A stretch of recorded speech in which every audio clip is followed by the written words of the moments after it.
네, 2024년 8월 22일 이정훈입니다. 특검을 밀어붙이던 이재명, 그 강력하던 이재명이 갑자기 환자가 됐습니다. 코로나가 다시 유행하고 있는데 확진을 받았다면서 5일간 자가격리 한다면서 줄줄이 연기를 했습니다. 양산으로 가서 문재인 전 대통령 만나는 것, 그리고 봉화마을에 가서 노무현 전 대통령 묘소 방문하는 것 연기했고요. 그 다음에 25일로 예정된 한동훈 국힘당 대표와의 면담도 연기를 했습니다. 그런데 이게 중요한 게 아니고 이런 것들을 연기한 이유는 바로 이걸 하기 위한 겁니다. 내일이죠. 8월 23일 이재명 대표에 대한 공직선거법 위반 사건 공판이 있습니다. 마지막 변론일입니다. 즉 이재명이 자기를 방어하는 논리를 낼 수 있는 마지막 날입니다. 그 다음 재판에서는 검찰이 구형을 하고 그 다음 재판에서는 1심 재판부가 판결을 합니다. 이렇게 변론 종결을 앞두고 나 코로나 걸렸으니 재판에 못 나가오 이렇게 하면서 5일 동안 자가격리해야 되니까 나머지도 다 연기해야 돼요 이렇게 치고 나온 겁니다. 그리고 공직선거법 위반뿐만 아니라 위증교사 사건도 있죠. 위증교사 사건은 8월 26일 변론 종결을 예정하고 있었죠. 8월 26일. 23일 날 공직선거법 위반 마지막 자기 변론할 기회가 있고 8월 26일 날은 위증교사 사건에서 마지막 변론을 할 기회가 있고 그리고 나면 둘 다 구형이 들어가고 그 다음에 선고가 떨어집니다. 26일이라 그러면 오늘부터 따지면 5일을 못하면 27일이니까 이것도 이제 연기를 해야 되네요. 네. 이 두 가지 재판을 연기하기 위해서 한동훈 만나는 거, 문재인 만나는 거, 노무현 묘소 가는 거 다 연기를 했습니다. 문재인 노무현 만나러 가는 거 연기한 거는 굉장히 큰 명분이고요. 한동훈 만나는 거 연기한 것도 명분이죠. 이런 명분으로 자기 재판을 연기하겠다. 근데 문제는 이제 재판부가 이걸 받아줘야 되는지 받아주지 않을지는 그거는 이제 지켜봐야 됩니다. 이 방송이 나가는 시점에서 벌써 결정이 나올지 어떨지 모르겠지만 잔머리를 쓰고 있는 겁니다. 잔머리. 이재명의 잔머리를 잘 보셔야 됩니다. 지난 7월이었죠. 갑자기 이재명 측에서 토지관할 병합 심리를 요청한 적이 있어요. 대법원에다. 뭐냐면은 지금 이재명 씨가 그 전까지는 3개의 재판을 받고 있었습니다. 그런데 이화영 씨가 북한에 송금한 거는 어쩌고저쩌고 유죄가 나오면서 이화영 씨가 부지사였죠. 그때 지사였던 이재명도 기소가 됩니다. 그래서 그도 이제 쌍방울 게이트로 재판을 받게 되니까 대북 송금 사건에 연루된 거죠.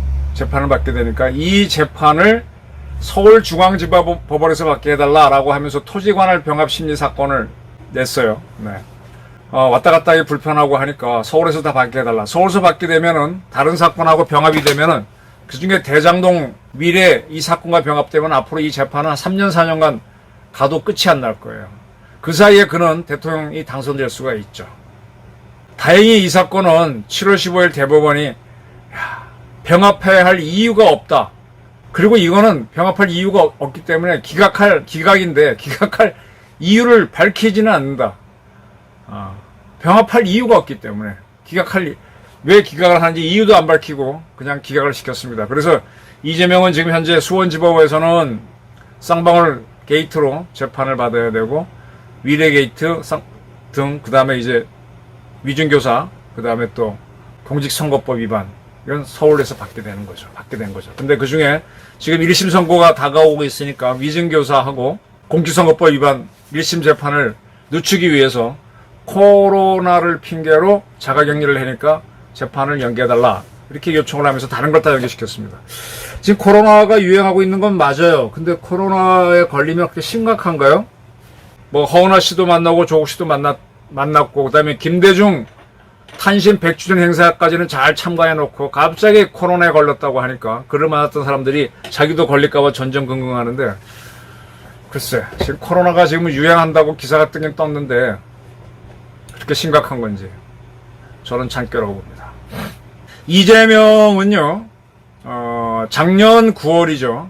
작년 9월에 24일인가 5일간 단식을 했습니다. 사이비 단식을 했죠. 왜 그랬느냐? 이재명을 구속해야 되겠다, 체포해야 되겠다는 동의 용의안이 국회에 제출될 걸로 예상되니까, 이유는 갖가지, 후쿠시마까지 걸어놔. 후쿠시마는 그때 이재명이 하도 떠들어서 수도 없이 전국에 방사능 추정했지만은 전혀 없잖아요. 이재명 때문에 비용 날린 게, 국민 세금 날린 게 수억 원일 겁니다.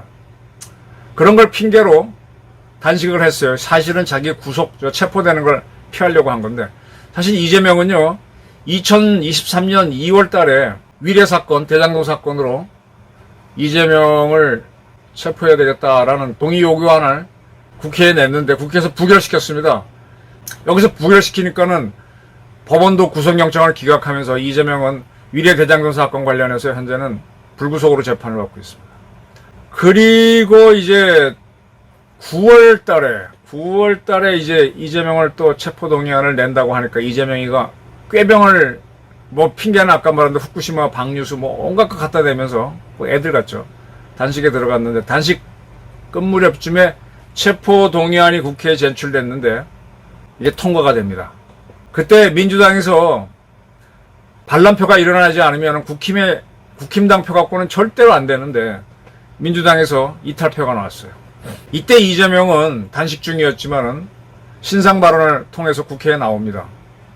뭐라 그런가 하면 권력자가 국가위기와 국민교통을 외면한 채 권력을 사적으로 남용하는 것은 주권자에 대한 배반이자 민주공화국에 대한 도전이다, 이렇게 얘기했는데, 국민고통이 아니라 제명고통을 외면한 채 권력을 사적으로 남용하는 민주공화정에 대한 도전은 이재명이가 하고 있죠. 근데 이때 이렇게 체포동의안을 가결해 줬습니다. 그런데 이제 구속영장을 신청했고, 그에 따라 그걸 발부를 해줄 줄 알았던 유창훈 판사죠. 서울중앙지법의 연짬 정당 판사가 지가 정치적 판단을 했죠. 정치적 판단은 국회에서 다 해줬는데 도주의 우려가 없다 하면서 영장을 기각해버렸죠. 유 판사가 정치를 해버렸어요. 이 판사들이 그런 게 있어요. 다 서울법대를 나오는 사람들이고, 윤석열 대통령이나 그 선후배로 연결되기 때문에 이 판사들이 검사를 좀 우습게 봅니다. 사법연수원에서 성적이 좋은 사람들이 판사라고 하고, 그 다음이 검사, 그 다음이 판검사로 못 되는 사람이 변호사 개업하거든요. 본인이 특별히 변호사를 원치 않으면. 그래서 검사들이 정치인이 되고 대통령이 되는 거를 은근히 견제하는 성향이 있어요. 유창훈 판사가 그랬는지 안 그랬는지 모르지만 어쨌든 구속영장을 기각하는 바람에 이재명이 살았죠. 결론적으로 말하면 단식쇼를 하는 게 성공했던 겁니다. 그리고 기억나시겠지만 원래 총선을 앞두고 이재명 씨가 부산 가덕도에 갔다가 슬쩍 여기 칼을 맞고 쇼를 했죠. 트럼프는 총을 맞고도 총이 여기 귀를 스치고 지나가서 피를 흘리면서도 파이트 46년생입니다. 트럼프는. 이재명에는 64년생 18년 차이가 있습니다. 훨씬 나이 많은 트럼프는 여기 총을 맞고도 쓰러지지도 않았고, 경호원들이 짓눌러서 눌려있다가 일어나서는 잠깐 하고 파이트 그리고 여기 좀 붕대 붙이고 나오면서 계속 정치활동했는데, 훨씬 젊은 이재명은 요거 좀 찔렸다가 누워있고, 부산대 병원 갔다가 헬기 불러서 소방헬기 타고 서울에 오고, 서울대 병원 가서도 며칠을 있고, 그러니까 뭐가 핑계가 되면 자기가 대단한 양, 옛날 노인네들이 칭병하듯이 그런 쇼를 잘합니다. 그런 그가 이번에 또 그 건강에서 김대중 서거 100주년 행사도 참가한 그가 코로나 걸렸다고 5일간 자가격리하니까 모두 연기해달라. 법원이 어떤 결정을 할지 모르겠어요. 저는 이재명의 장깨로 봅니다. 이 정도로 약한 사람이 대한민국 대통령이 되겠다는 것 자체가 웃겨요. 아주 강건하고 치밀해야죠. 이런 꾀돌이들은요, 이런 잔머리 쓰는 사람들은, 조조 같은 사람들이 물론 세상을 통일하기도 하지만 조조도 대찬 인물입니다. 조조가 중국 역사에서 큰 세계의 전쟁이 큰 게 있죠. 그 중에 하나가 원소를 깨는 전쟁인데, 원소를 박살내는 연합군 사령관으로서 원소의 본고지에 들어왔을 때 거기에 수많은 문서가 있는데, 그게 바로 뭔가 하면 연합군에 가담했던 그 사람들이 또 원소하고 양다리 걸치게 하면서 정보를 준 게 문서가 있었던 거죠. 그거를 조조의 아들이 딱 구해갖고 와서 이렇게 내통한 자들이 우리 편에 많습니다 하니까 조조가 딱 고민하다가 불살라라. 왜? 나도 그때는 원소가 셌기 때문에 나도 아부를 했다. 누군들은 안 했겠느냐. 그 바람에 전전긍긍하던 연합군에 가담해서 조조 눈치를 보던 자들이 감사합니다 하면서 조조의 휘하가 돼버렸죠. 그렇게 휘하자면 능력이 있습니다. 조조가 꽤만 능했던 사람이 아닙니다. 이 남자답다니까 마초주의를 얘기하는 것 같긴 한데, 어쨌든 이렇게 담대함이 있어야 되는데, 이재명 씨는 그런 건 없죠. 근데 끝없이 꾀를 안 됩니다. 얼마 전에 김병주 씨가 계엄을 얘기하고, 지금 가장 궁금한 거는 개딸들의 실체예요. 개딸들이 사이버 공간에서는 엄청나게 이재명을 지지하고, 그것 때문에 이재명 당대표 선거에서는, 이재명 씨가 당대표 선거할 때 전국 다 돌아다녔잖아요. 까딱 없었잖아요. 건강한 사람인데 무슨 코로나 5일간 자가 격리한다 그래. 거의 90% 지지를 받은 거는 개딸들이 민주당 판에서는 움직이고 사이버 세계에서만 많이 존재하는 것 같은데 실제로는 어떤지 모르겠어요. 자, 이재명은 잔머리로 굴리고 있습니다. 그런 가운데 그의 1심 재판이 어쨌든 올가을에 내려집니다. 저는 이재명 유죄가 나오면은 법원이 눈치를 봐서 유창원 판사 같은 사람들이 또 나올 수도 있으니까 무죄를 때리면은 반 이재명 폭동이 일어날까? 또 유죄를 때리면은 친 이재명 폭동이 일어날까? 아니면 둘 다 없을까? 궁금합니다.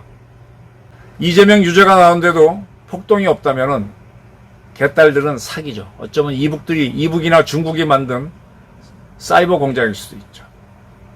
서서히 이재명의 실체가 벗겨져 갑니다. 지금 몇 차례 이렇게 꾀돌이 행사를 하는데, 뭐 그 전에 뭐 부인하고 싸워갖고 부인이 뭐 눈탱이가 밤탱이가 된지 맞았나? 뭐 그건 모르겠지만 하여간 넘어졌다 그랬는데, 그런 사건이 있을 때도 그냥 슬쩍 다 넘어갔어요.